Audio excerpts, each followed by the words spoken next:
गुरुर्ब्रह्मा गुरुर्विष्णु गुरुर्देवो महेश्वरः गुरु साक्षात् परब्रह्म तस्मै श्री गुरवे नमः।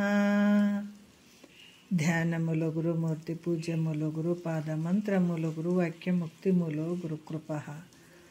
ಶ್ರೋತ್ರಿಯ ಬ್ರಹ್ಮನಿಷ್ಠ ಸದ್ಗುರು ಬಸವಾನಂದರ ಪಾದಕಮಲಗಳಿಗೂ ಹಾಗೂ ಅವರ ಪ್ರತಿರೂಪದಂಥ ನಿಜಗುಣಪ್ಪನವರ ಪಾದಕಮಲಗಳಿಗೂ ನನ್ನ ದೀರ್ಘದಂಡ ಪ್ರಣಾಮಗಳನ್ನು ಸಲ್ಲಿಸುತ್ತಾ, ಸದ್ಗುರು ಮಾರ್ತಾಂಡ ಸಾಬಾಯಿ ಸದ್ಗುರುಗಳ ಪಾದಕಮಲಗಳಿಗೂ ಹಾಗೂ ರಾಯಪ್ಪ ಸದ್ಗುರುಗಳ ಪಾದಕಮಲಗಳಿಗೂ ನನ್ನ ದೀರ್ಘದಂಡ ಪ್ರಣಾಮಗಳನ್ನು ಸಲ್ಲಿಸುತ್ತಾ, ಗುರು ಸ್ವರೂಪರಾದಂಥ ನನ್ನ ಪತಿದೇವರಿಗೂ ಕೂಡ ನನ್ನ ದೀರ್ಘದಂಡ ಪ್ರಣಾಮಗಳನ್ನು ಸಲ್ಲಿಸುತ್ತಾ, ಮನದಲ್ಲಿ ಸ್ಮರಿಸಿಕೊಳ್ಳುತ್ತಾ, ತಮ್ಮೆಲ್ಲರಿಗೂ ವಂದಿಸುತ್ತಾ, ಕೈವಲ್ಯ ಪದ್ಧತಿ ಒಳಗೆ ಶಿವಕಾರುಣ್ಯ ಸ್ಥಳದಲ್ಲಿ ಶ್ರೀ ಗುರು ವಚನೋಪದೇಶವನ್ನು ಆಲಿಸಿದಾಗಲಹುದು ನರರಿಗೆ ಮುಕುತಿ ಅನ್ನುವಂಥ ಒಂದು ಪದವನ್ನು ಶುರು ಮಾಡಿದ್ದೀವಿ. ಕೈವಲ್ಯ ಅಂದರೆ ಮೋಕ್ಷ, ಪದ್ಧತಿ ಅಂದರೆ ದಾರಿ. ಇದು ಒಂದು ಕೈವಲ್ಯ, ಒಂದು ನಮ್ಗೆ ಮೋಕ್ಷ ಆಗಬೇಕಾಗಿತ್ತಂತಂದ್ರೆ ಶ್ರೀ ಗುರು ವಚನವನ್ನು ಆಲಿಸಿದಾಗ, ವಚನೋಪದೇಶವನ್ನು ಆಲಿಸಿದಾಗ ಆವಾಗ ಮುಕ್ತಿ ಆಗ್ತದೆ ನರರಿಗೆ ಅನ್ನುವಂಥ ವಿಚಾರವನ್ನು ಹೇಳ್ತಾ ಇದ್ದಾರೆ. ಇಂದಿನ ವಿಚಾರದಲ್ಲಿ ಕೂಡ ಭಾಳಷ್ಟು ಅದ್ಭುತವಾಗಿ ಹೇಳಿದರು. ಬಳಸದಿರುವ ಅದ್ವೈತವನ್ನು ಬಾಹ್ಯದಲ್ಲಿ ನಿನ್ನೊಳಗೇಕೋ ಭಾವನೆಯೊಡಗೂಡು, ತಿಳಿದು ಸಮಯ ನಿಷ್ಠೆಗಲಿ ವೇದ ವಿಧ ಭಕ್ತಿಗಳ ನಗಲದಿರೆಂದು ಉಸಿರುವ ಅನ್ನುವಂಥ ವಿಚಾರವನ್ನು ಹೇಳ್ತಾ ಬಂದರು. ಯಾಕಂತಂದ್ರೆ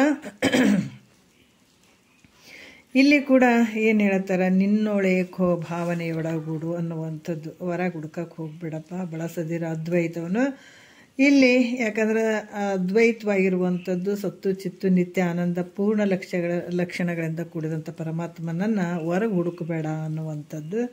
ನಿನ್ನೊಳಗೇಕೋ ಭಾವನೆ ಒಡಗೂಡು, ತಿಳಿದು ಸಮಯ ನಿಷ್ಠ ಅಂದ್ರೆ ಇಂಥ ಯೋಗಶಾಸ್ತ್ರದಲ್ಲಿ ಹೇಳ್ತಾರೆ, ಇಂಥ ಒಂದು ಸಮಯದಲ್ಲಿ ಮಾಡಬೇಕು.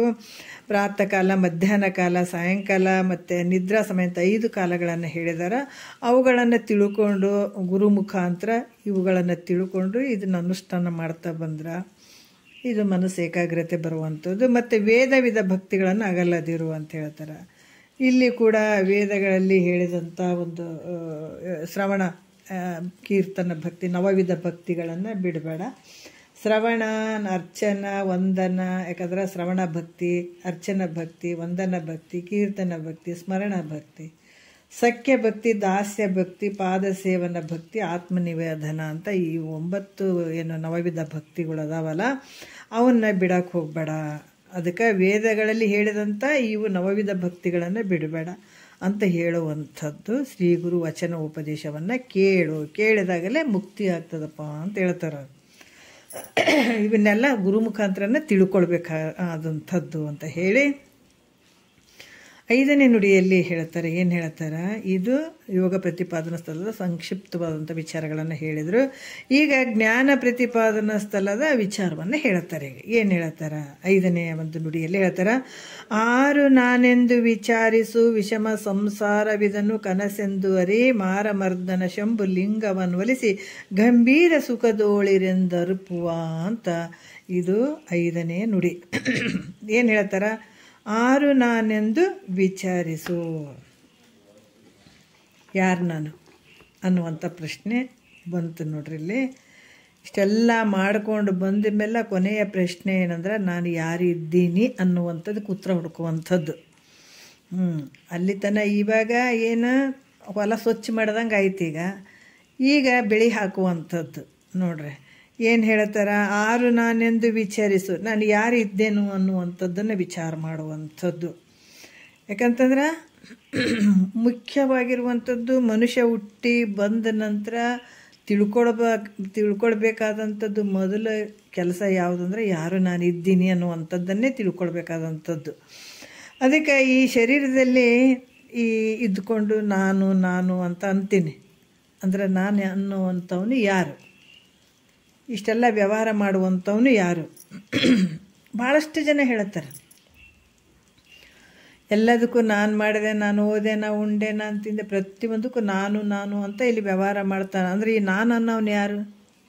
ಈ ಬಾಲ್ಯ ಯೌವನ ಮುಪ್ಪು, ಬಾಲ್ಯದಲ್ಲಿ ಕೂಡ ನಾನು ಯೌವನ ನಾನು ಮುಪ್ಪನ ಹೋಗೋವರೆಗೂ ನಾನು ಅನ್ಕೊತೆ ಹೋಗ್ತಾನಂತಂದಾಗ ಶರೀರ ವಿಕಾರಕ್ಕೆ ಒಳಗಾಗ್ತದೆ. ಆದರೆ ನಾನು ಅನ್ನೋನಿಗೆ ಯಾವ ವಿಕಾರತೆಯೂ ಇಲ್ಲ. ಅಂದರೆ ಈ ನಾನು ಅನ್ನೋನು ಯಾರು? ಅದಕ್ಕೆ ಇದನ್ನೇ ವಿಚಾರ ಮಾಡಬೇಕಾಗ್ತದೆ. ಕೆಲವ್ರು ಹೇಳ್ತಾರೆ ಈ ಶರೀರವೇ ನಾವು ಅಂತಾರೆ, ಕೆಲವರು ಶರೀರ ನಾವು ಅಂತ ಹೇಳ್ತಾರೆ. ಕೆಲವರು ಏನು ಹೇಳ್ತಾರೆ, ಇಂದ್ರಿಯಗಳು ನಾವು ಅಂತ ಹೇಳ್ತಾರೆ. ಭಾಳಷ್ಟು ಒಬ್ಬೊಬ್ಬರು ಒಂದೊಂದು. ಯಾಕಂದರೆ ನಮಗೆ ಶಾಸ್ತ್ರದ ಜ್ಞಾನ ಇರದೇ ಇದ್ದಾಗ ನಮ್ಮ ಕಲ್ಪನೆಗೆ ಏನು ಬರ್ತದೆ, ನಾವು ಅಂದ್ಕೊಳ್ತೀವಿ. ಈಗ ಶರೀರನೇ ನಾವು ಅಂದ್ಕೊಳ್ತೀವಿ, ಆಮೇಲೆ ಇಂದ್ರಿಯಗಳು ನಾನಂತ ಅಂದ್ಕೊಳ್ತೀನಿ, ನಾವು ಅಂದ್ಕೊಳ್ತೀವಿ. ಮತ್ತು ಕೆಲವ್ರು ಏನು ಹೇಳ್ತಾರೆ, ಪ್ರಾಣವೇ ನಾನು ಅಂತ ಹೇಳ್ತಾರೆ. ಕೆಲವರು ನಾನು ಅನ್ನುವಂಥದ್ದು ಪ್ರಾಣ ಅನ್ನುವಂಥದ್ದು. ಕೆಲವರು ಮನಸ್ಸೇ ನಾವು ಅದೀವಪ್ಪ, ಮನಸ್ಸೇ ನಾನು ಅದೀನಿ ಅಂತ ಹೇಳ್ಕೊಳ್ತಾನೆ. ಕೆಲವರು ಬುದ್ಧಿ ನಾನಂತ ಹೇಳ್ತಾನೆ. ಮತ್ತು ಇನ್ನು ಕೆಲವರು ಅಹಂಕಾರ, ಏನು ಅಂತಃಕರಣಗಳು ಇವೆಲ್ಲ ಅದಾವಲ್ಲ, ಕೆಲವರು ಮನಸ್ಸು ನಾನು ಅನ್ಕೋತಾರೆ, ಕೆಲವರು ಪ್ರಾಣ ನಾನು ಅನ್ಕೋತಾರೆ, ಕೆಲವರು ಅಹಂಕಾರ ನಾನು ಅನ್ಕೋತಾರೆ, ಕೆಲವರು ಬುದ್ಧಿ ನಾನು ಅನ್ಕೋತಾರೆ. ಆದ್ರೆ ಇವೆಲ್ಲವುಗಳನ್ನು ಇದಿರಿಟ್ಟು ಅರಿಯುವಂಥವನು ಯಾರು ಅಂತಂದ್ರೆ ಆತ್ಮನೇ ತಾವಂತ ಕೆಲವ್ರು ಹೇಳತ್ತಾರೆ. ಇವೆಲ್ಲವನ್ನ ಇದಿರಿಟ್ಟು ಅರಿಯುವಂಥವನು ಯಾರದಾರ ಆ ಆತ್ಮನೇ ತಾವಂತ ಇನ್ನೂ ಕೆಲವರು ಹೇಳತ್ತಾರೆ. ಇವುಗಳಲ್ಲಿ ನಾನು ಯಾರಂತ ವಿಚಾರ ಮಾಡಬೇಕಾಗ್ತದೆ. ಇವುಗಳಲ್ಲಿ ಯಾರದೀನಿ ನಾನು? ಈಗ ಯೋಗ ವಾಸಿಷ್ಠದಲ್ಲಿ ಕೂಡ ಕೆಲವು ವಿಚಾರಗಳನ್ನು ಹೇಳುತ್ತಾರೆ, ಮಾಮೂಲಿ ಹೇಳುತ್ತಾರೆ. ಯಾಕಂದ್ರೆ ವಸಿಷ್ಠ ಗುರುಗಳ ಹತ್ರ ಶ್ರೀರಾಮಚಂದ್ರ ಹೋದಾಗ ನೀನು ಯಾರು ಅಂತಂದಾಗ ನಾನು ಹಿಂಗೆ ದಶರಥನ ಮಗ ಅಂತ ಹೇಳ್ತಾನೆ. ಅಲ್ಲಪ್ಪ ನೀನು ಯಾರು ನಿಮ್ಮ ತಂದೆ ಯಾರು ಅಂದಾಗ ದಶರಥ ಅಂತ ಹೇಳ್ಬೇಕು. ನೀನು ಯಾರು ಅಂತ ಕೇಳಿದ್ದೀನಿ. ನಾನು ಇಂಥ ಒಂದು ರಾಜ್ಯದ ರಾಜ. ನೀ ಯಾವ ಊರಿನ ರಾಜ ಇದ್ದಿ ಅಂತ ಕೇಳಿದಾಗ ನೀನು ಇಂಥ ಊರಿನ ರಾಜ ಇದ್ದೀನಿ ಅಂತ ಹೇಳಬೇಕು. ಅದು ನಾನು ಕೇಳಿಲ್ಲ, ನೀನು ಯಾರು ಅಂತ ಕೇಳೀನಿ ನಾನು. ಮತ್ತು ನೀನು ಯಾರು ಅಂತಂದಾಗ ನಾನು ಹಿಂಗೆ ಸೀತನ ಏನೋ ಗಂಡ ಶ್ರೀರಾಮಚಂದ್ರ. ಅಲ್ಲಪ್ಪ ನಾನು ಯಾರ ಪತಿ ಇದೆ ಅಂತಂದಾಗ ನೀನು ಹೇಳಬೇಕು, ಅದನ್ನು ಕೇಳಿಲ್ಲ ನಾನು. ನೀನು ಯಾರಿದ್ದೀನಿ ಅಂದಾಗ ಆವಾಗ ಭಾಳಷ್ಟು ಆಶ್ಚರ್ಯ ಆಗ್ತದೆ. ಹೌದು, ನಾನು ಯಾರಿದ್ದೀನಿ ಅದನ್ನು ತಿಳ್ಕೊಳ್ಬೇಕನ್ನುವಂಥ ಭಾವ ಶ್ರೀರಾಮಚಂದ್ರಿಗೆ ಬರ್ತದೆ. ಹಾಗಾಗಿ ಇಲ್ಲಿ ಕೂಡ ಹೇಳುವಂಥ ಉದ್ದೇಶ ಏನಂದ್ರೆ ನಾವು ಯಾರು ಇದ್ದೀವಿ ಅಂತ ವಿಚಾರ ಮಾಡಬೇಕು. ಅದಕ್ಕೆ ನಾವು ಮೊದಲು ಏನನ್ನು ವಿಚಾರ ಮಾಡಬೇಕು? ಫಸ್ಟು ಶರೀರವನ್ನು ವಿಚಾರ ಮಾಡಬೇಕಾಗ್ತದ. ನಾವು ಯಾರು ಇದ್ದೀವಿ ಅಂತ ಹೊರಗಡೆ ವಿಚಾರ ಮಾಡುವಂಥದ್ದಲ್ಲ, ಹೊರಗಡೆ ಏನೇನೋ ವಿಚಾರ ಮಾಡುವಂಥದ್ದಲ್ಲ. ಮೊದಲು ನಾನು ಯಾರು ಇದ್ದೀನಿ ಅನ್ನೋದಕ್ಕೆ ಮೊದಲು ಎಲ್ಲಿ ವಿಚಾರ ಮಾಡಬೇಕು? ಬಂಗಾರ ಎಲ್ಲಿ ಸಿಗ್ತದಂದ್ರೆ ಭೂಮಿಯಲ್ಲೇ ಸಿಗ್ತದೆ, ಮುತ್ತು ರತ್ನ ಎಲ್ಲಿ ಸಿಗ್ತಾವಂದ್ರೆ ನಮ್ಮ ಸಮುದ್ರದಲ್ಲೇ ಸಿಗ್ತದೆ. ಅದು ಬಿಟ್ಟು ಬೇರೆ ಕಡೆ ಹುಡುಕಿದ್ರೆ ಸಿಗ್ತದೇನ? ಸಿಗಂಗಿಲ್ಲ. ಅದೇ ರೀತಿ ಕೂಡ ಇಲ್ಲಿ ಯಾವ ರೀತಿ ಅಂದರೆ ಈ ದೇಹ ಮೊದಲ ವಿಚಾರ ಮಾಡಬೇಕಾಗ್ತದೆ ಫಸ್ಟ್. ಇಲ್ಲಿ ಈ ತೋರ್ತದಲ್ಲ ಈ ಶರೀರ, ಈಗೇನು ಅವ್ರ ಮನಸ್ಸು ಬುದ್ಧಿ ಇವೆಲ್ಲ ನಾನು ಅಂದ್ಕೊಂಡ್ರೆ ಕೆಲವರೆಲ್ಲ ನಾನು ಅನ್ಕೋತಾರಲ್ಲ, ಮೊದಲ ಶರೀರವನ್ನು ವಿಚಾರ ಮಾಡಬೇಕಾಗ್ತದೆ. ಈ ಶರೀರ ನಾನು ಇದ್ದೀನೋ ಅಥವಾ ಇಲ್ಲ, ನಾನು ಅದೀನೋ ಅನ್ನುವಂಥ ವಿಚಾರ ಅಂತ ಪ್ರಶ್ನೆ ಮಾಡಿದ್ರೆ ಈ ದೇಹ ನಾನಲ್ಲ ಅಂತ ಅನ್ನಿಸ್ತದೆ. ಹೆಂಗಂದ್ರೆ ಈ ದೇಹ ನಮ್ಮಿಂದ ಧರಿಸ್ಕೊಳ್ತದೆ. ಯಾಕಂದ್ರೆ ಈ ದೇಹವನ್ನು ನಾನು ನೋಡ್ಕೊಳ್ತೀನಿ, ಇದರಿಟ್ಟು ಅರಿತೀನಿ, ಇದು ನನ್ನ ದೇಹ ಅಂತ ಹೇಳ್ತೀನಿ ಅಂದಾಗ ನನ್ನ ದೇಹ, ನನ್ನ ಮನೆ, ನನ್ನ ವಸ್ತು, ಇವೆಲ್ಲ ನನ್ನ ಅಂತಂದಾಗ ಈ ದೇಹ ಕೂಡ ನನ್ನದು ಅಂತ ಹೇಳ್ತೀನಿ ಅಂತಂದಾಗ ಈ ದೇಹ ನಾನಾಗಕ್ಕೆ ಸಾಧ್ಯ ಇಲ್ಲ, ಇದು ನನ್ನಿಂದ ಅರಿಸಿಕೊಳ್ತದ ಅನ್ನುವಂಥದ್ದು. ಮತ್ತು ಇದು ಹೆಂಗೆ ಅನ್ನಿಸ್ಕೊಳ್ತದ, ನಮ್ಮಿಂದ ಅರಿಸಿಕೊಳ್ತದ. ದಪ್ಪಾಗಿದ್ದೀನಿ ಅಂತೀವಿ, ಸೊರಗಿದ್ದೀವಿ ಅಂತ ಹೇಳ್ತೀವಿ. ನಾ ಕೆಂಪದೀನಿ, ನಾನು ಕಪ್ಪದೀನಿ, ನಾನು ಹುಟ್ಟಿದ್ದೀನಿ, ನಾ ಸಾಯ್ತೀನಿ, ಈ ರೀತಿ ಇವೆಲ್ಲ ಹೇಳುವಂಥದ್ದು ಶರೀರದ ಧರ್ಮಗಳಿಂದ ಇವೆಲ್ಲ ಹೇಳ್ತೀವಿ. ಇವೇ ಮೊದಲಾದ ಧರ್ಮಗಳಿಂದ ಶರೀರವು ನಮ್ಮಿಂದ ತಿಳಿಸ್ಕೊಳ್ತದೆ. ಇದು ಕಪ್ಪದ, ಎತ್ತರದ, ಗಿಡ್ಡದ, ಹಂಗದ, ಹಿಂಗದ ಅಂತ. ಆದರೆ ಈ ಶರೀರವನ್ನು ನಾವು ತಿಳಿಯೋದ್ರಿಂದ ಈ ಶರೀರ ನಾನಲ್ಲ, ಈ ಶರೀರ ನಾವಲ್ಲ. ಅದಕ್ಕೆ ಈ ಘಟವ ಕಾಣಬಾತನು ಆ ಘಟ ಅಲ್ಲವೆಂತೆಂತೆ. ನೋಡ್ರಿ, ಘಟವನ್ನು ನೋಡುವಂಥ ಒಂದು ಘಟನೆ ಆಗ್ತಾನೇನು? ಭಿನ್ನ ಆಗ್ತಾನಲ್ಲ. ಅದರಂಗ ಇಲ್ಲಿ ಕೂಡ ಈ ಒಂದು ಘಟವನ್ನು ಕಾಡ್ತಕ್ಕಂಥವನು ಘಟದ ಸ್ವರೂಪ ಹೆಂಗಾಗೋದಿಲ್ಲೋ, ಘಟ ತಾನು ಹೆಂಗಾಗಂಗಿಲ್ಲೋ ಹಂಗೆ ಶರೀರವನ್ನು ಕಾಣ್ತಕ್ಕಂಥವನು ನೋಡ್ರಿ. ಇದು ಶರೀರವನ್ನು ಕಾಣ್ತಕ್ಕಂಥವನು ನಾವು ಶರೀರ ಆಗಕ್ಕೆ ಸಾಧ್ಯ ಇಲ್ಲ. ಅಂದರೆ ಶರೀರಕ್ಕಿಂತಲೂ ನಾನು ಬೇರೆಯೇ ಇದ್ದೀನಿ ಅನ್ನುವಂಥ ಭಾವ. ಅದಕ್ಕೆ ಫಸ್ಟು ಶರೀರವನ್ನು ನಾವು ವಿಚಾರ ಮಾಡಬೇಕು. ನಾನು ಯಾರು ಇದ್ದೀನಿ ಅಂತಂದಾಗ ನಾವು ಯಾವುದ್ಯಾವುದೋ ಬೇರೆ ಬೇರೆ ವಿಚಾರ ಮಾಡುವಂಥದ್ದಲ್ಲ. ಮೊದಲು ಯಾವುದು ವಿಚಾರ ಮಾಡಬೇಕು? ಶರೀರನೇ ವಿಚಾರ ಮಾಡಬೇಕು. ಎಲ್ಲ ಇದ್ರಾಗೆ ಅದ. ಯಥಾ ಬ್ರಹ್ಮಾಂಡ ತಥಾ ಪಿಂಡಾಂಡ ಅದ. ಬ್ರಹ್ಮಾಂಡದೊಳಗಡೆ ಏನು ಹುಡುಕ್ತಿ? ಪಿಂಡಾಂಡನ ಬಿಟ್ಟು ಬ್ರಹ್ಮಾಂಡದಾಗ ಏನು ಸಿಗ್ತದೆ ನಿನಗೆ? ಏನು ಸಿಗಂಗಿಲ್ಲ. ಇಲ್ಲಿ ಶೋಧನೆ ಮಾಡಬೇಕಾಗ್ಯದ. ಪಿಂಡಾಂಡದೊಳಗೆ ಶೋಧನೆ ಮಾಡಬೇಕಾಗ್ಯದ. ಪರಮಾತ್ಮನ ಇಲ್ಲಿ ಶೋಧನೆ ಮಾಡಬೇಕಾಗ್ಯದ. ಹೊರಗಡೆ ಶೋಧನೆ ಮಾಡಿದ್ರೆ ಎಲ್ಲಿ ಸಿಗ್ತಾನೆ ನಿನಗೆ? ಎಲ್ಲಿ ಸಿಗಂಗಿಲ್ಲ ಅಂತಾರೆ ಮಹಾತ್ಮರು. ಯಾಕಂತಂದ್ರೆ ನಮ್ಮಲ್ಲೇ ಇರುವಂಥದ್ದು. ಅದಕ್ಕೆ ಹೇಳ್ತಾರೋ, ತಿಳಿದು ಮೊದಲ ತತ್ವಕುಳವೆಲ್ಲವನ್ನು ನೇತಿಗಳೆದು ಅವು ಅನಾತ್ಮಕವೆಂದು ಬಳಿಕವನ್ನು ಒಳಗಧೀಕರಣವೆನಿಪ ನಿರ್ವಿಕಾರ ಸಂದುಳುಮೆ ತಾವೆಂಬ ವಿವೇಕವನ್ನು ಬಳಿ ಬಿಡಿಯದೆ ಬೊಮ್ಮವನರಿವೆನೆಂದು ಬಳಲುವರು ಅಂತ ಹೇಳ್ತಾರೆ ಮಹಾತ್ಮರು. ಎಲ್ಲ ನಿನ್ನೊಳಗೆ ಇಟ್ಕೊಂಡು ಕುಂತಿದೆ. ಬ್ರಹ್ಮಾಂಡದಲ್ಲಿ ಏನೇನು ನೋಡಕತ್ತಿದೆ ಅವೆಲ್ಲ ಪಿಂಡಾಂಡದೊಳಗದಾವ, ನಿನ್ನೊಳಗೆ ಅದಾವ ಇದೆಲ್ಲ. ಅದಕ್ಕೆ ಈಗ ಹೇಳ್ತಾರೆ ಅವರು, ಶರೀರಗಿಂತ ನಾನು ಭಿನ್ನನಾಗಿದ್ದೀನಿ. ಶರೀರ ನಾನಾಗಕ್ಕೆ ಸಾಧ್ಯ ಇಲ್ಲ. ಅದರಿಂದ ಈ ಶರೀರ ನಾವಲ್ಲ. ಇದರಂತೆ ಶರೀರ ನಾವಲ್ಲ ಅನ್ನುವಂಥದ್ದು ನಾವು ನಿಶ್ಚಯ ಮಾಡ್ಕೊಳ್ಬೇಕು. ಯಾಕಂತಂದ್ರೆ ಇದು ಶರೀರ ನನ್ನಿಂದ ತಿಳಿಸಿಕೊಳ್ತದ. ಮತ್ತಿದು ಶರೀರ ಷಡ್ಭಾವಿಕರಕ್ಕೆ ಒಳಗಾಗ್ತದೆ.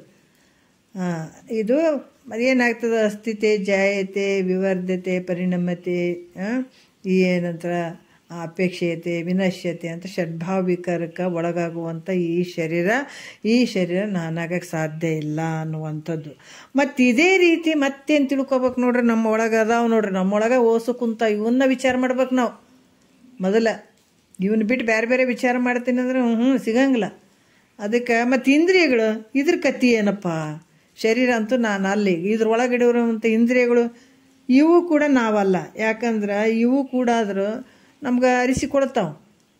ಹೆಂಗಂತಂದ್ರೆ ಈಗ ಕಣ್ಣು ನನಗೆ ಮೊದಲು ಭಾಳ ಚಂದ ಕಾಣಿಸ್ತಿದ್ದವು ರೀ. ಈಗ ವಯಸ್ಸಾಯ್ತು ರೀ, ಯಾಕೋ ಕಣ್ಣು ಕಾಣವಲ್ದಂತೀವಿ. ಯಾಕೋ ಕಿವಿನೇ ಕೇಳೋದು. ಯಾಕಂದ್ರೆ ಮೊದಲು ಚಂದ ಇದ್ದೆ ರೀ, ಈಗ ಕಿವಿ ಕೇಳಂಗಿಲ್ಲ ಅಂತೀವಿ. ಒಂದು ಸಲ ಕಿವಿ ಕೇಳ್ತದ್ರಿ ಅಂತೀವಿ. ಈ ರೀತಿಯಾಗಿ ಅಂದ್ಯ ಮಾಂದ್ಯ ಪಟುತ್ವಗಳಿಂದ ಮೂಲಕ ನಮ್ಮಿಂದ ಅರಿಸಿಕೊಡ್ತಾವೆ ಇವು. ಇದು ಒಂದು ಸಲ ಚಂದ ಕೇಳ್ದಂಗೆ ಆಗ್ತದೆ ಕಿವಿ, ಒಂದು ಸಲ ಯಾಕೋ ಕೇಳವಲ್ರಿ. ಮೊದಲು ಭಾಳ ಚಂದ ಇದ್ದು ರೀ, ಕೇಳವಲ್ಲು ಅಂತೀವಿ. ಅದು ಆ ರೀತಿ ಆಗುವಂಥವು ಇವೆಲ್ಲ ಇಂದ್ರಿಯಗಳು. ಅದು ಇದು ಕೂಡ ಈಗ ಈ ಕಣ್ಣು ಕಿವಿ ಇವೆಲ್ಲವನ್ನು ತಾನೇ ಅರಿತಾನೆ. ಕಣ್ಣು ಕಾಣುವಂಥದ್ದು ಕಾಣ್ತಾ ಇಲ್ಲ ಅಂತ ಕಾಣುವಾಗೂ ತಾನೇ ಅರಿತಾನ, ಕಾಣ್ತಾ ಇಲ್ಲ ಅಂತಾಗೂ ತಾನೇ ತಿಳ್ಕೊಳ್ತಾನ. ಈ ರೀತಿಯಾಗಿ ನಮ್ಗೆ ಏನಾಗ್ತವ ಇವು ಅಂದ್ರೆ ಕಣ್ಣಿನ ಮಂದತ್ವ ಮತ್ತು ಕಿವಿ ಕೇಳ್ತಾ ಇಲ್ಲ ಕುರುಡತ್ವ ಇವೆಲ್ಲವನ್ನು ತಾನೇ ಅರಿಯೋದ್ರಿಂದ ಇಲ್ಲಿ ಏನಾಗ್ತದೆ? ಎಲ್ಲ ಈ ಇಂದ್ರಿಯಗಳನ್ನು ಅವು ಹೆಂಗದಾವ? ಈ ಕೈ ಆಗಲಿ ಇಂದ್ರಿಯಗಳು ಏನದಾವ? ಶ್ರೋತ್ರೇಂದ್ರಿಯಗಳು ಮತ್ತು ಜ್ಞಾನೇಂದ್ರಿಯಗಳು ಇವೆಲ್ಲವೂ ಅಂಧತ್ವ ಮಂದತ್ವ ಪಟತ್ವಗಳ ಮೂಲಕವಾಗಿ ಇವು ನಮ್ಮಿಂದ ಧರಿಸಿಕೊಡ್ತಾವೆ. ಇವೆಲ್ಲ ನಮ್ಮ ಅನುಭವಕ್ಕೆ ಬರ್ತಾವಿಲ್ಲ ಇವು. ಇದು ಮಂದಿ ಪುರಾಣ ಅಲ್ಲ, ಇದು ನಮ್ಮ ಪುರಾಣನೇ. ಮಹಾತ್ಮರು ಹೇಳ್ತಾರೆ ನೋಡ್ರಿ, ಇವನ್ನ ಬಿಟ್ಟು ನಾವು ಏನೇನೋ ನೋಡೋಕೆ ಹೊಂಟೀವಿ ಅಂದ್ರೆ ಎಷ್ಟು ಅನರ್ಥ ಆಗ್ಬೋದು, ಎಷ್ಟು ಅಜ್ಞಾನ ಆಗ್ಬೋದು, ದೊಡ್ಡ ನಷ್ಟ ಆಗ್ತದೆ. ಇವನ್ನ ಬಿಟ್ಟು ನಾವು ಬೇರೆ ಬೇರೆದನ್ನು ವಿಚಾರ ಮಾಡ್ತೀವಿ. ಅದಕ್ಕೆ ಮಹಾತ್ಮರು ಹೇಳ್ತಾರೆ, ಮನುಜ ಕುಲ ಜನನದ ಲಾಭ ಯಾವುದು ಆರುನೆಂದು ವಿಚಾರಿಸು ಅಂತ ಹೇಳಿದಾರೆ ಅವರು. ಮತ್ತು ಇಲ್ಲಿ ಕೂಡ ಹೇಳ್ತಾರೆ ಏನಂತಂದ್ರೆ, ನರಜನ್ಮದಿಂದ ಇಹದೋಳು ಮಿಗಿಲುಂಟೆ ಅಂತ ಹೇಳ್ತಾರೆ.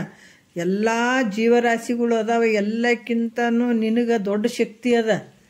ಯಾಕಂದ್ರೆ ನಿನ್ನ ಸ್ವರೂಪವನ್ನು ತಿಳ್ಕೊಂಡು ನೀನು ಮುಕ್ತನಾಗಕ್ಕೆ ಬರ್ತದೆ ಈ ಜನ್ಮದಲ್ಲಿ. ಈ ಶರೀರದಲ್ಲಿ ಇದು ಒಂದು ಕಳ್ಕೊಂಡು ಬಿಟ್ಟು ಅಂತಂದ್ರೆ ಮುಗಿದೋಯ್ತು. ಮತ್ತು ಭಾಳ ಎಷ್ಟು ಜನ್ಮಗಳು ಬೇಕಾಗ್ತಾವೆ ಮನುಷ್ಯನ ಶರೀರ ಬರೋಕ್ಕೆ. ಅದಕ್ಕೆ ಇಲ್ಲಿ ಕೂಡ ಈ ಶರೀರ ನಿನ್ನಿಂದ ಈ ಇಂದ್ರಿಯಗಳು ಕೂಡ ಈ ನಮ್ಮಿಂದನೇ ಅರಿಸಿಕೊಳ್ಳೋದ್ರಿಂದ ಇಂದ್ರಿಯಗಳು ಇವು ನಾವು ಅಲ್ಲ ಅನ್ನುವಂಥದ್ದು. ಇಂದ್ರಿಯಗಳನ್ನು ಅರಿತಕ್ಕಂಥವು ನಾವು ಅಂದ್ರೆ ಅರಿಯುವಂಥವನು ಅರಿಸಿಕೊಳ್ಳುವಂಥದ್ದು ಬೇರೆಯೇ ಅದಾವೆ. ಅರಿಯುವಂಥವನು ಬೇರೆ ಅದಾನ, ಅರಿಸಿಕೊಳ್ಳುವಂಥ ವಸ್ತುಗಳೇ ಬೇರೆ ಅದಾವೆ. ಅದಕ್ಕೆ ಇವು ನಮಗಿಂತಲೇ ಬೇರೆ ಆಗಿದಾವ.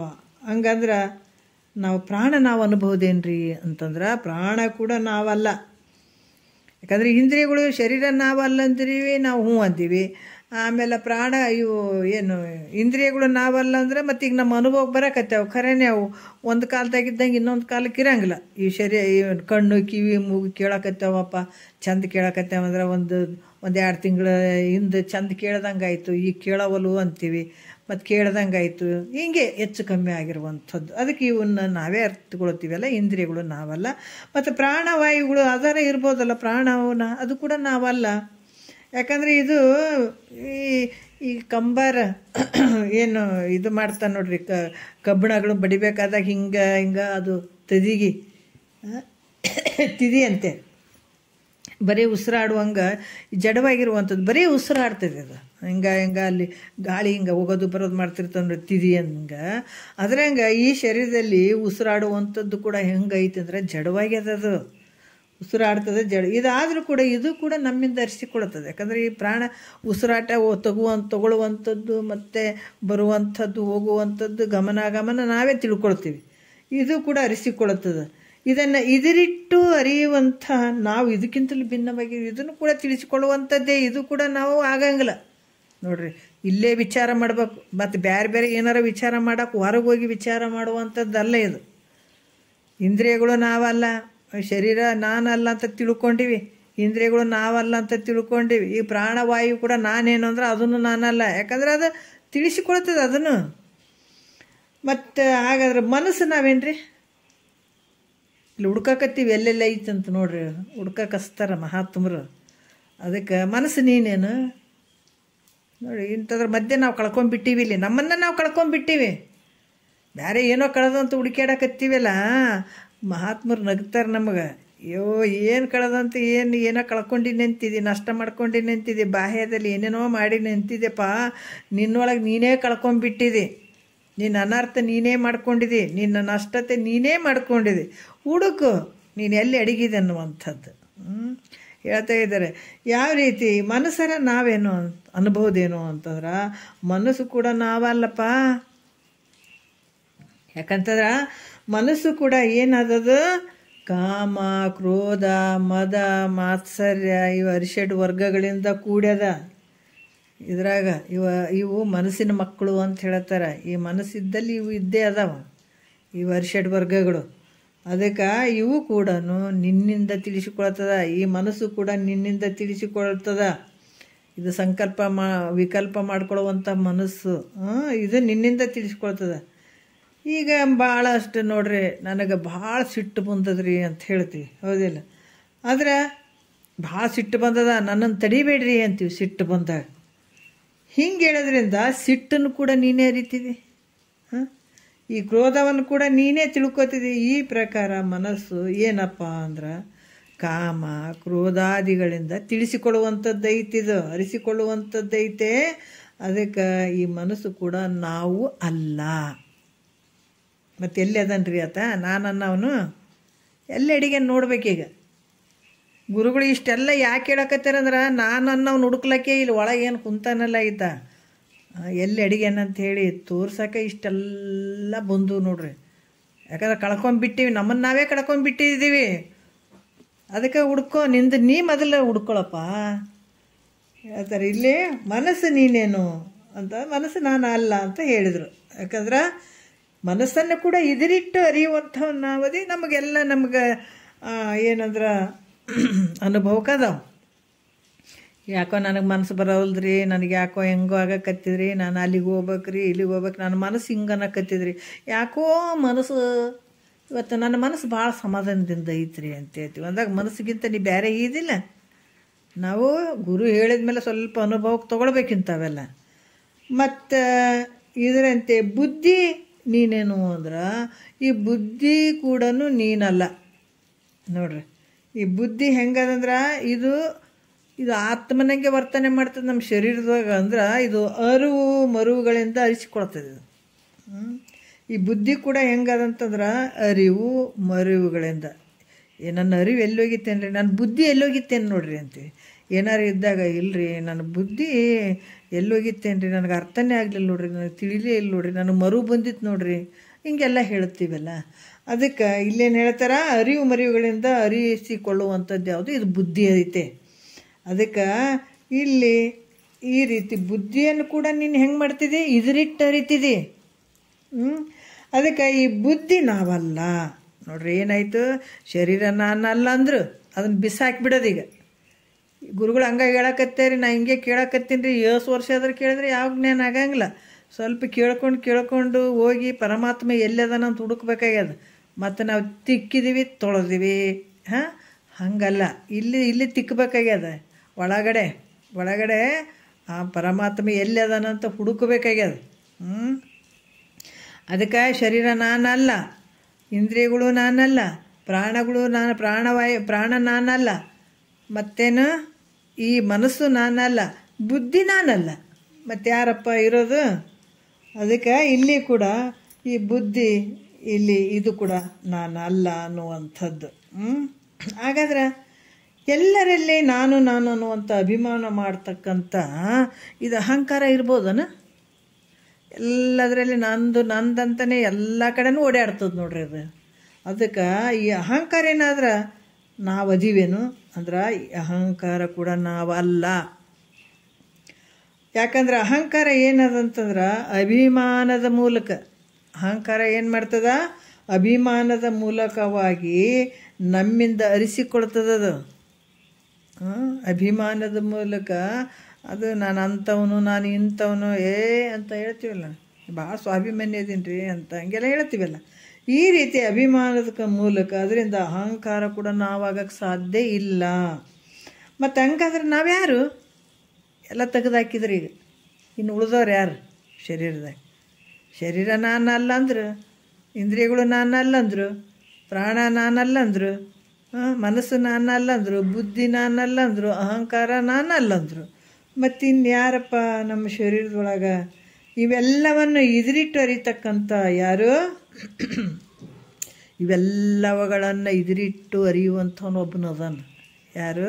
ಪ್ರತ್ಯೇಗಾತ್ಮ. ಆ ಪ್ರತ್ಯೇಗಾತ್ಮನೇ ನಾವು. ಇವೆಲ್ಲವುಗಳನ್ನು ಇದರಿಟ್ಟು ತಿಳಿಯುವಂಥವನು ಒಬ್ಬನದಾನ. ಆತ ಯಾರು? ಪ್ರತ್ಯೇಗಾತ್ಮ. ಪ್ರತ್ಯೇಗಾತ್ಮನು ಎಲ್ಲವನ್ನ ತಿಳಿತಾನ, ಅರಿತಾನತ. ಆದ್ರೆ ಪ್ರತ್ಯೇಗಾತ್ಮನನ್ನು ಅರಿಯುವಂತಹ ವಸ್ತು ಯಾವುದೂ ಇಲ್ಲ. ಇವೆಲ್ಲವೂ ತಿಳಿಸಿಕೊಳ್ತಾವ. ಆದ್ರೆ ಇವೆಲ್ಲವನ್ನು ತಿಳಿಯುವಂಥವನು ಯಾರು? ಪ್ರತ್ಯೇಗಾತ್ಮದನ. ಆ ಪ್ರತ್ಯೇಗಾತ್ಮನನ್ನು ಅರ್ಥಕೊಳ್ಳುವಂಥ ವಸ್ತು ಯಾವುದೂ ಇಲ್ಲ. ಅದರಿಂದ ಪ್ರತ್ಯೇಗಾತ್ಮ ಸ್ವರೂಪನೇ ನಾವಾಗಿದ್ದೇವೆ ಅಂತ ಯಾವಾಗ ತನ್ನನ್ನು ತಾನು ವಿಚಾರ ಮಾಡ್ತಾನೆ ಅವಾಗ ಗೊತ್ತಾಯ್ತು ನೋಡ್ರಿ, ಅದೇ ಸ್ವರೂಪನೇ ನಾನು ಇದ್ದೀನಿ ಅನ್ನುವಂಥದ್ದನ್ನು ವಿಚಾರ ಮಾಡುವಂಥದ್ದು. ಅದಕ್ಕೆ ಹೇಳ್ತಾರೆ, ತಿಳಿದು ಮೊದಲ ತತ್ವಕುಳವೆಲ್ಲವನ್ನು ನೇತಿಗೆಳೆಯೋದು, ಬಿಟ್ಬಿಡೋದು. ಅದಕ್ಕೆ ಅಧಿಕರಣ ಯಾರು? ಪ್ರತ್ಯೇಗಾತ್ಮ.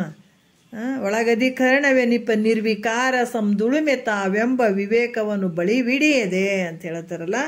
ಈ ಪ್ರತ್ಯೇಗಾತ್ಮ ಸ್ವರೂಪನೇ ತನ್ನನ್ನು, ಯಾಕಂದ್ರೆ ನಾವಾಗಿದ್ದೇವೆ ಅಂತ ಹೇಳಿ ತನ್ನನ್ನು ತಾನು ವಿಚಾರ ಮಾಡುವಂಥದ್ದು ಭಾಳ ಮುಖ್ಯ ಐತೆ.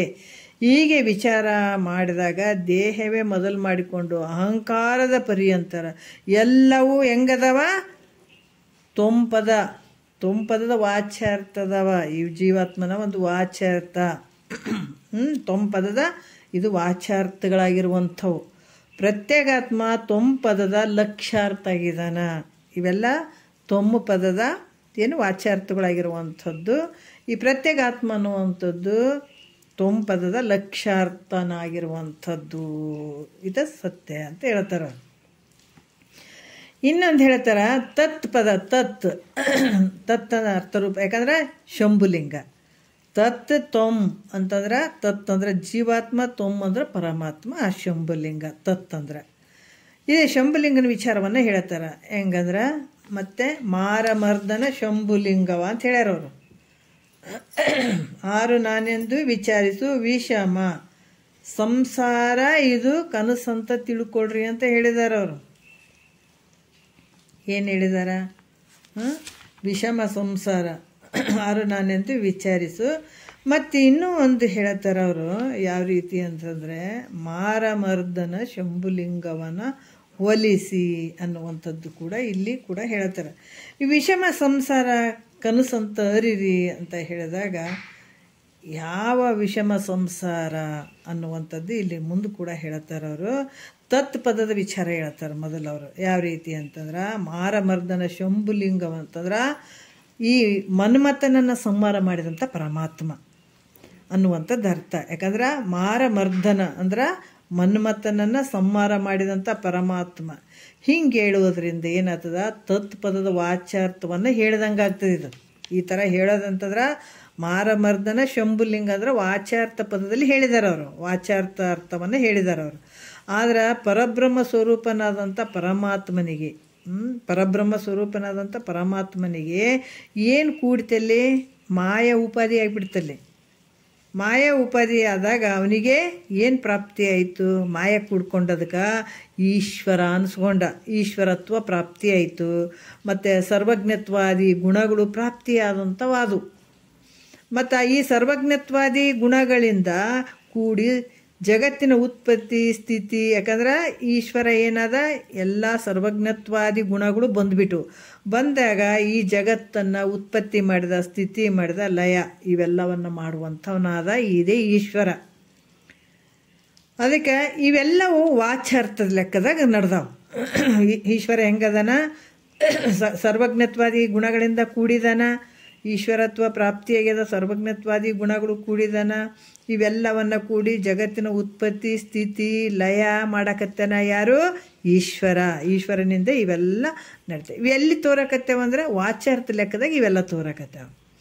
ಇನ್ನು ಸ್ವರೂಪ್ತ ವಿಚಾರ ಮಾಡಿ ನೋಡಿದ್ರೆ ಪರಮಾತ್ಮ ಹೆಂಗದಾನ? ಮೂಲ ವಿಚಾರ ಮಾಡಿದ್ರೆ ಮಾಯ ಐತನ ಪರಮಾತ್ಮಗ, ಮಾಯ ರಹಿತನಾಗಿರುವಂಥವನದಾನ. ಮತ್ತೆ ಹೆಂಗದಾನ? ಯಾವ ಗುಣಗಳು ಪರಮಾತ್ಮನಿಗಿಲ್ಲ, ನಿರ್ಗುಣ ರೂಪವಾಗಿರುವಂಥವನು. ಮತ್ತು ಯಾವ ಆಕಾರವೂ ಇಲ್ಲ, ನಿರಾಕಾರವಾಗಿರುವಂಥವನು ಪರಮಾತ್ಮ. ಮತ್ತು ಅಕರ್ತ ಅಸಂಗ ಸ್ವರೂಪನಾಗಿರುವಂಥವನು ಪರಮಾತ್ಮ. ಅಂದ್ರೆ ಈ ರೀತಿ ನಾವು ತಿಳ್ಕೊಂಡಾಗ ತತ್ ಪದದ ಲಕ್ಷ್ಯಾರ್ಥ ಇದು. ಅಲ್ಲಿ ಸರ್ವಜ್ಞತ್ವಾದಿಯಿಂದ ಕೂಡಿದಾನ, ಸೃಷ್ಟಿ ಸ್ಥಿತಿ ಲಯ ಎಲ್ಲವನ್ನ ಮಾಡ್ತಾನೆ ಪರಮಾತ್ಮ. ಅದು ವಾಚ್ಯಾರ್ಥ ಲೆಕ್ಕದಾಗ ಹೇಳುವಂಥದ್ದು. ಆದ್ರೆ ನಿಜವಾಗಿ ನಾವು ವಿಚಾರ ಮಾಡಿ ನೋಡಿದರೆ ಪರಮಾತ್ಮ ನಿರಾಕಾರದಿಂದ ಅದಾನ, ನಿರ್ಗುಣವಾಗಿ ಅದಾನ. ಮತ್ತು ಆತ ಯಾವ ರೀತಿ ಅಂದ್ರೆ ಅಸಂಗ ಅದಾನ, ಮಾಯ ರಹಿತನಾಗಿದ್ದಾನ. ಈ ರೀತಿ ತತ್ಪದಕ್ಕಿಂತ ಲಕ್ಷ್ಯಾರ್ಥ ಐತೆ.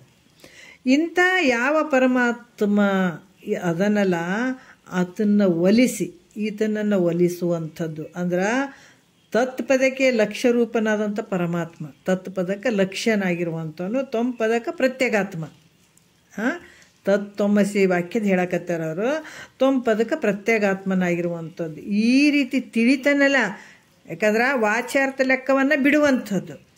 ತೊಂಪದದ ವಾಚ್ಯಾರ್ಥ ಅಂದರೆ ನಾನು ಅಲ್ಪಜ್ಞ ಇದ್ದೀನಿ, ನಾ ಕಿಂಚಿಜ್ಞತ್ವಾದಿಯಿಂದ ಕೂಡಿದ್ದೀನಿ, ನಾನು ಸಾಯ್ತೀನಿ, ಇದು ಜೀವಾತ್ಮ ಏನು ಅಂತಾನಲ್ಲ. ಇದು ತೊಂಪದದ್ದು ಲಕ್ಷ್ಯಾರ್ಥ. ಇದರಲ್ಲಿ ಲಕ್ಷ್ಯಾರ್ಥದಲ್ಲಿ ಪ್ರತ್ಯೇಗಾತ್ಮ ಅದಾನ. ಇವೆಲ್ಲವನ್ನು ಅರಿಯುವಂಥವನು ಯಾರು? ಪ್ರತ್ಯೇಗಾತ್ಮ ಅದಾನ. ಆದರೆ ಜಗತ್ತಿನ ಸೃಷ್ಟಿ ಸ್ಥಿತಿ ಲಯ ಸರ್ವಜ್ಞತ್ವಾದಿಯಿಂದ ಕೂಡಿದಂಥ ಈಶ್ವರ ವಾಚ್ಯಾರ್ಥ ಲೆಕ್ಕದಲ್ಲಿ ವಿಚಾರ ಮಾಡಿ ನೋಡಿದಾಗ ಪರಮಾತ್ಮ ಅಸಂಗ ಅದಾನೆ, ನಿರ್ಗುಣ ಅದಾನೆ, ನಿರಾಕಾರವಾಗಿ ಅದಾನ. ಈ ಲಕ್ಷ್ಯಾರ್ಥದಲ್ಲಿ ಎರಡು ನೋಡಬೇಕು. ತತ್ ಮತ್ತು ತೊಂ ಪದಾರ್ಥದ ಲಕ್ಷ್ಯಾರ್ಥವನ್ನು ನೋಡಿದಾಗ ಎರಡೂ ಒಂದೇ ಅದಾವ. ಈಶ್ವರ ಬೇರೆ ಅಲ್ಲ, ಜೀವ ಬೇರೆ ಅಲ್ಲ, ಶಿವ ಬೇರೆ ಅಲ್ಲ, ಜೀವ ಬೇರೆ ಅಲ್ಲ. ವಾಚ್ಯಾರ್ಥ ಲೆಕ್ಕದಾಗ ಬೇರೆ ಆಗ್ತಾವೆ, ಅದ್ರ ಲಕ್ಷ್ಯಾರ್ಥ ಲೆಕ್ಕದಾಗ ನೋಡಿದ್ರೆ ಎರಡೂ ಒಂದೇ ಅದಾವ. ಇಂಥ ಪರಮಾತ್ಮ, ಅದಕ್ಕೆ ತತ್ಪದಕ್ಕೆ ಲಕ್ಷ್ಯಾರ್ಥ. ಇದು ಯಾವ ಪರಮಾತ್ಮನನ್ನು ಒಲಿಸಿ ಅಂದ್ರೆ ತತ್ಪದಕ್ಕೆ ಲಕ್ಷ್ಯ ರೂಪವಾಗಿರುವಂಥವನು ಪರಮಾತ್ಮನೇ, ತೊಮ್ಮ ಪದಕ್ಕೆ ಪ್ರತ್ಯೇಗಾತ್ಮನಾಗಿರುವಂಥವನು. ಇಬ್ಬರು ಒಂದೇನೆ. ಈ ರೀತಿ ತಿಳಿಯುವಂಥದ್ದೇ ಒಲಿಸುವಂಥದ್ದು. ಇದನ್ನು ಭಾಳ ಮುಖ್ಯ. ತತ್ತೊಮ್ಮು, ತತ್ ಮತ್ತು ತೊಮ್ ಇವೆರಡು ಒಂದೇ ಅದಾವೆ, ಬೇರೆ ಅಲ್ಲ ಅಂತ ಈ ರೀತಿ ತಿಳ್ಕೊಳ್ಳುವಂಥದ್ದೇ ಒಲಿಸು ಅನ್ನುವಂಥ ಅರ್ಥ ಹೇಳ್ತದದು. ಇದೇ ಹಸಿ ಪದವು ಅಂದ್ರೆ ಅದೇ ನೀನು ಅಂದಂಗೆ, ಆ ಪರಮಾತ್ಮನ ಸ್ವರೂಪನೇ ನೀನಿದೆ ಅಂತ ಹೇಳ್ದಂಗೆ. ಅಂದ್ರೆ ಜೀವಾತ್ಮ ತೊಮ್ಮ ಪದ, ತತ್ ಅಂದರೆ ಪರಮಾತ್ಮ. ಅಂದ್ರೆ ವಾಚ್ಯಾರ್ಥ ಲೆಕ್ಕವನ್ನು ಬಿಟ್ಟು ಲಕ್ಷ್ಯಾರ್ಥ ರೂಪದಲ್ಲಿ ನೀನೇ ಆ ಪರಮಾತ್ಮ ಸ್ವರೂಪ ಇದ್ದೀಯಾ ಅಂತ ಹೇಳುವಂಥದ್ದು ನೋಡ್ರಿ, ಇದ್ರ ಅರ್ಥ.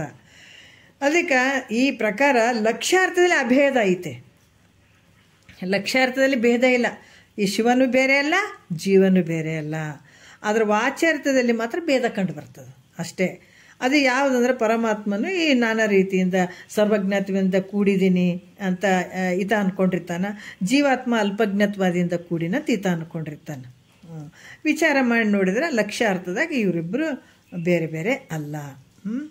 ಈ ರೀತಿಯಾಗಿ ಇದನ್ನು ಹೇಳಿದಂಥದ್ದು ಪರಮಾತ್ಮ. ಈ ರೀತಿ ವಿಚಾರ ಮಾಡಿ ನೋಡಿದಾಗ ಜೀವ ಪರಮಾತ್ಮರಲ್ಲಿ ಏಕತ್ವ ಅಂದರೆ ಒಂದೇ ಆಗಿರುವಂಥದ್ದು ನಮಗೆ ಗೊತ್ತಾಗ್ತದೆ, ಸಂಭವ ಆಗ್ತದೆ.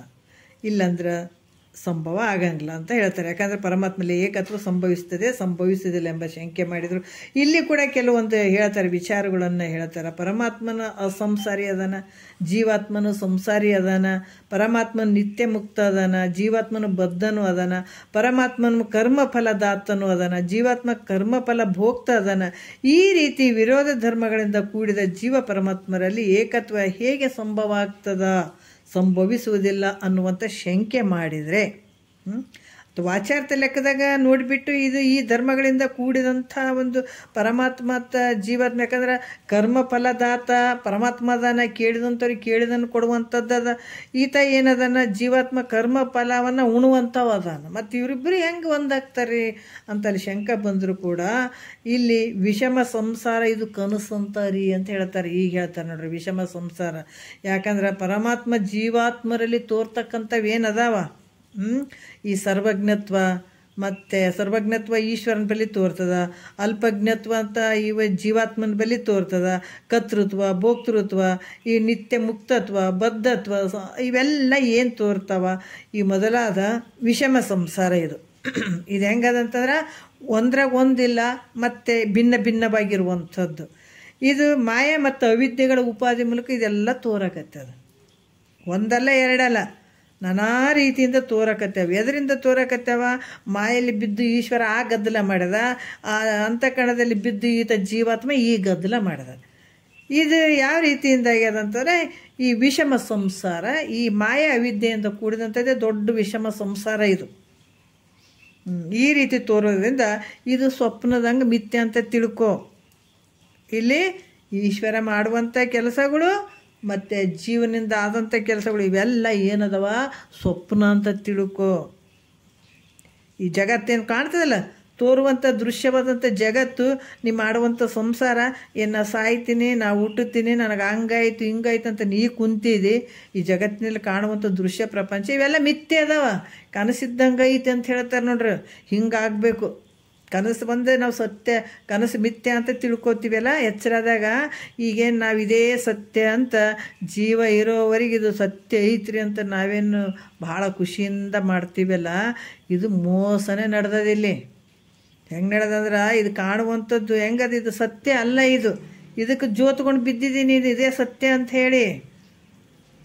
ಅದಕ್ಕೆ ನಿನಗೆ ದುಃಖ ಇರುವಂಥದ್ದು ಯಾಕೆ ಇಷ್ಟು ಕಷ್ಟ ಬರ್ಲಕತ್ತದ ಬಂದದ, ಯಾಕೆ ಹುಟ್ಟು ಸಾವು ಬಂದು ಇಂಥ ಕಷ್ಟವನ್ನು ಕೊಡಕತ್ತದ ಅಂತಂದ್ರೆ ಇದು ಮಿಥ್ಯೆ ಇರುವಂಥದ್ದು ಸತ್ಯ ಅಂತ ತಿಳ್ಕೊಂಡದಕ್ಕೆ.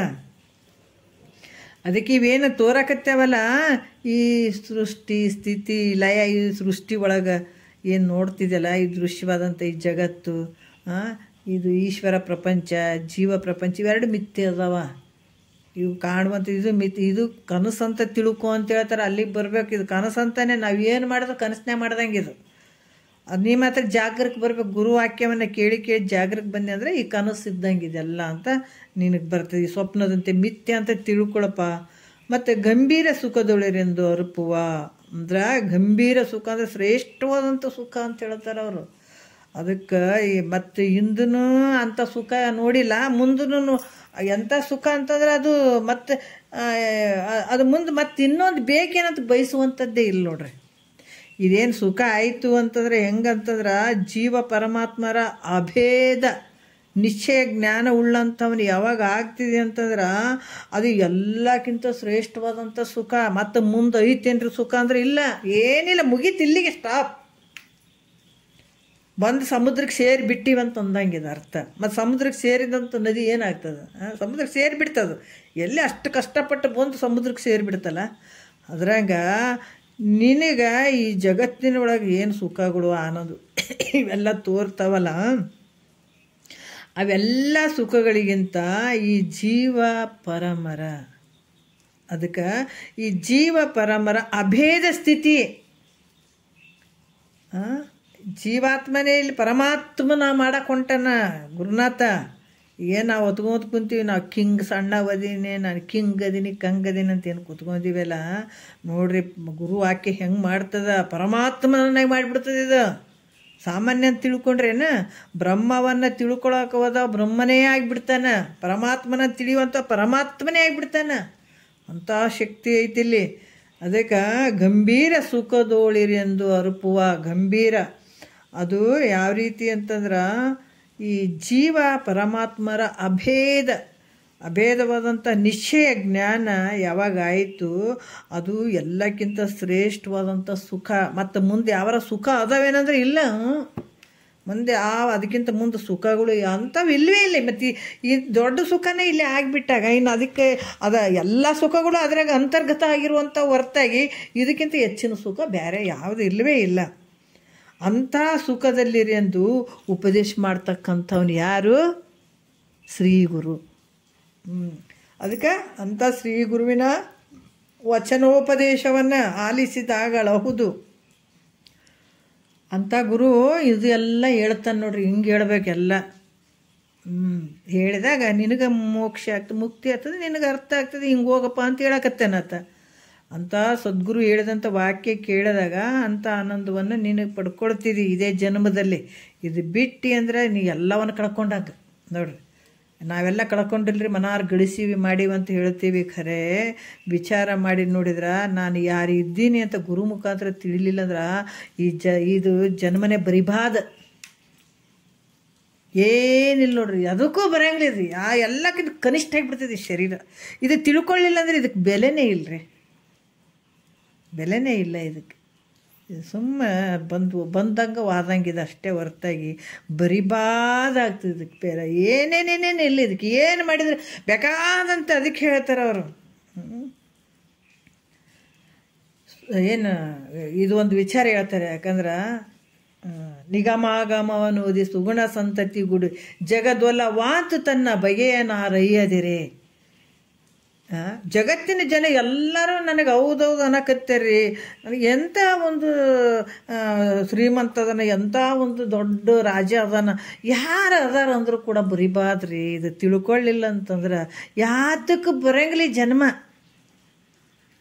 ಛೇ ಅಂತಾರೆ ಮಹಾತ್ಮರು. ಇಂಥ ಶರೀರವನ್ನು ತೊಗೊಂಡು ಏನು ಮಾಡ್ತೀರಿ ಅಂಥ. ಅದಕ್ಕೆ ಏನು ಹೇಳ್ತಾರಲ್ಲ, ಇಂಥ ಶರೀರವನ್ನು ತಿಳ್ಕೊಳ್ಳದೇ ಇರುವಂಥ, ತನ್ನನ್ನು ತಾನು ತಿಳ್ಕೊಳ್ಳದೇ ಇರುವಂಥದ್ದು, ಬಂದು ಕೆಲಸವನ್ನು ಮಾಡ್ಕೊಳ್ಳದೇ ಇರುವಂಥ ಈ ಶರೀರ ತೊಗೊಂಡು ಏನು ಮಾಡ್ತೀರಿ? ಏನು ಮಾಡಿದ್ರೇನು, ಏನು ಬಿಟ್ರೇನು, ಎಲ್ಲ ನಷ್ಟ. ನೀರಲ್ಲಿ ಹುಣ್ಸೆಹಣ್ಣು ತೊಳೆದಂಗೆ, ಹೊಳಿ ನೀರಲ್ಲಿ ನೀರಲ್ಲಿ ಅಂತ ಹೇಳ್ತಾರಲ್ಲ, ಗಾದೆ ಮಾತು ಹೇಳ್ತಾರಲ್ಲ, ಹಂಗೆ. ಇಂಥ ನರಜನ್ಮ ತೊಗೊಂಡು ಏನು ಮಾಡ್ತೀರಿ? ಪ್ರಾಣಿ ಪಕ್ಷಿಗಳಿಗೆ ಸಮ. ಇನ್ನು ಅವರ ಎದಕ್ಕಾರ ಬರ್ತಾವೆ. ಮನುಷ್ಯನ ಶರೀರ ಮಾತ್ರ ಯಾವುದಕ್ಕೂ ಬರಂಗಿಲ್ಲ, ತಿಳಿಲಾರ್ದಂಥ ಶರೀರ ಇದು, ಎದಕ್ಕೂ ಬರಂಗಿಲ್ಲ ಇದು. ಅದಕ್ಕೆ ಇದನ್ನು, ಈ ಶರೀರವನ್ನು ಸಾರ್ಥಕ ಮಾಡ್ಕೋ, ಹಿಂಗೆ ತಿಳ್ಕೊಂಡು ಅಂಥ ಪರಮಾತ್ಮನನ್ನು ಒಲಿಸಿದ್ರೆ ಪರಮಾತ್ಮನನ್ನು ತಿಳ್ಕೊ.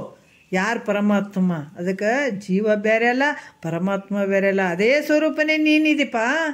ಅದಕ್ಕೆ ಅದನ್ನು ತಿಳ್ಕೊ. ಅದನ್ನು ತಿಳ್ಕೊಂಡಾಗ ಅದಕ್ಕಿಂತ ದೊಡ್ಡ ಸುಖ ಯಾವುದಿಲ್ಲ. ದೊಡ್ಡ ಸುಖ ಇದು, ದೊಡ್ಡ ಆನಂದ ಇದು. ಇದಕ್ಕಿಂತ ಮುಂದೆ ಯಾವುದು ಆನಂದ ಇಲ್ಲ ನೋಡಿ, ಬರೀ ಇದು ಆನಂದ. ಮತ್ತು ಇದು ಮುಂದೆ ಹೋಗ್ತದ್ರಿ ಅಂತ ನಾವು ಭವಿಷ್ಯತ್ ಕಾಲದಾಗ ಹುಡ್ಕೋದಲ್ಲ ಇದು. ನೀ ಯಾವಾಗ ಗುರುವೇ ಗತಿ ಅಂತ ನೀನು ತಿಳ್ಕೋಬೇಕು ಅಂತ ಕೂತ್ಕೊಂಡು ಅಂತಂದ್ರೆ ಇದೇ ಜನ್ಮದಾಗ ಆನಂದವಾಗಿರ್ತೀವಿ. ಅಷ್ಟು ಆನಂದ ತೊಗೊಳ್ತಿದ್ದು ಇದು. ಅಂಥದನ್ನು ಯಾರು ಹೇಳಕತ್ತಾರ? ಗುರುವಿನ ವಚನೋಪದೇಶದಲ್ಲಿ ಅದಾವ ಇವೆಲ್ಲ. ಇವನ್ ಯಾವಾಗ ನೀನು ಕೇಳ್ಕೊತ ಬರ್ತಿದ್ದಿ ಆವಾಗ ನಿನ್ನ ಕೆಲಸ ಆಗ್ತವಪ್ಪ. ಸುಮ್ಮನೆ ನಾನು ಹಿಂಗೆ ಕುಂದಿರ್ತೀನಿ. ಗುರು ಹೇಳ್ತಾನೆ ನೋಡ್ರಿ, ದಾರಿ ಎಷ್ಟು ಚಂದ ಹೇಳ್ತಾನೆ. ಹಿಂಗೆ ಹೋಗು, ಹಿಂಗೆ ಹೋಗು, ಹಿಂಗೆ ನಡ್ಕೊ ಅಂತ ಹೇಳ್ತಾನೆ. ಈಗ ನಡ್ಕೊಳ್ಳುವಂಥದ್ದು ಹೋಗುವಂಥದ್ದು ನಮಗೆ ಬಿಟ್ಟದ್ದು ಹೌದಾ. ಇಂಥ ದಾರಿ ಐತೆ ನೋಡಪ್ಪ, ಇಂಥ ಸುಖ ಐತೆ ಮುಂದೆ ಅಂತ ಹೇಳುವಂಥದ್ದನ್ನು ಈ ಗುರು ಮುಖಾಂತರ ಕೇಳಿದಾಗ ನಿನಗೆ ಅಂಥ ಮುಕ್ತಿ ಮುಕ್ತಿ. ಮುಕ್ತಿ ಅಂದ್ರೇನು? ಆನಂದ, ಅತ್ಯಂತ ದುಃಖ ನಿವೃತ್ತಿ, ಪರಮಾನಂದ. ಪರಮಾನಂದ ಶ್ರೇಷ್ಠವಾದ ಆನಂದ ಆಗುವಂಥದ್ದು.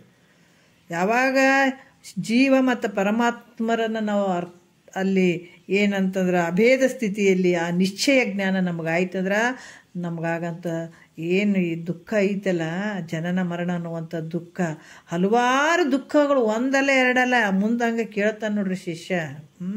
ಭಕ್ತನಾದಂಥ ಭಾಳ ಕೇಳ್ಕೊಳ್ತಾನೆ ಎಷ್ಟು ದುಃಖಗಳು ಅದಾವ ನಮಗಂತ. ಅವೆಲ್ಲ ದುಃಖಗಳು ನಿವೃತ್ತಿ ಆಗ್ತಾವ ಈ ಜ್ಞಾನದಿಂದ.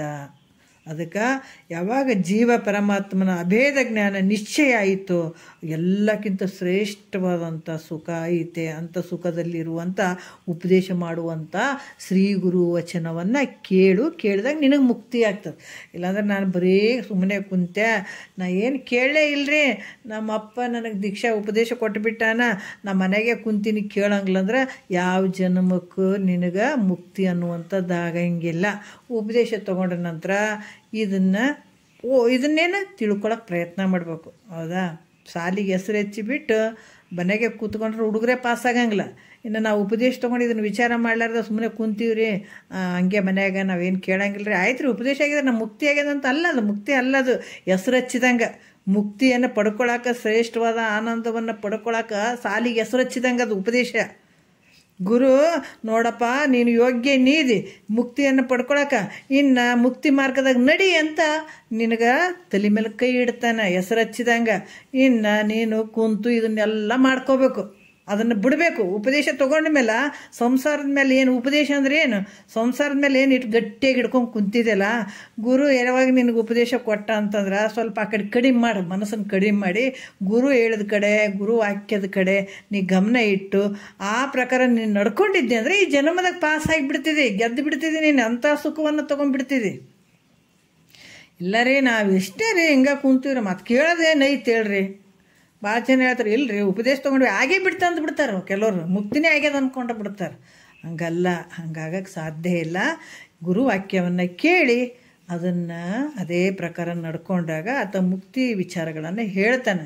ಹೇಳಿದಾಗ ನೀನು ಮತ್ತೆ ಅದನ್ನು ತಿಳ್ಕೊಂಡು ಅದೇ ಪ್ರಕಾರ ನಡ್ಕೊಂಡಾಗ ಅಂಥ ಮುಕ್ತಿ ನಿನಗಾಗ್ತದೆ. ಅದಕ್ಕೆ ಶ್ರೀ ಗುರು ವಚನೋಪದೇಶವನ್ನು ಆಲಿಸಿದಾಗಳಹುದು ನರರಿಗೆ ಮುಕ್ತಿ ಅಂತ ಹೇಳ್ತಾರೆ. ಆಲಿಸಿದಾಗ ಕೇಳಿದಾಗ ಆಗ್ತದಂತ ಹೇಳ್ತಾರೆ ಅವರು. ಮತ್ತು ನಾಳೆ ವಿಚಾರವನ್ನು ಭಾಳ ವಿಶೇಷವಾಗಿ ಹೇಳ್ತಾರೆ. ಪರಮಾತ್ಮ ಮಲಗಿದಂಥ ಪರಮಾತ್ಮನನ್ನು ಎಬ್ಬಿಸುವಂಥ ಕೆಲಸ ಮಾಡ್ತಾರೆ. ನಾಳೆ ಇನ್ನು ಶುರುವಾಗ್ತದೆ ಯಾವುದು ಶಿವಕಾರುಣ್ಯ ಸ್ಥಳ. ಒಂದೆರಡು ಮತ್ತು ಗುರುಗಳ ಪಾದಕ್ಕೆ ಅರ್ಪಿಸಿ ಹರ ಓಂ.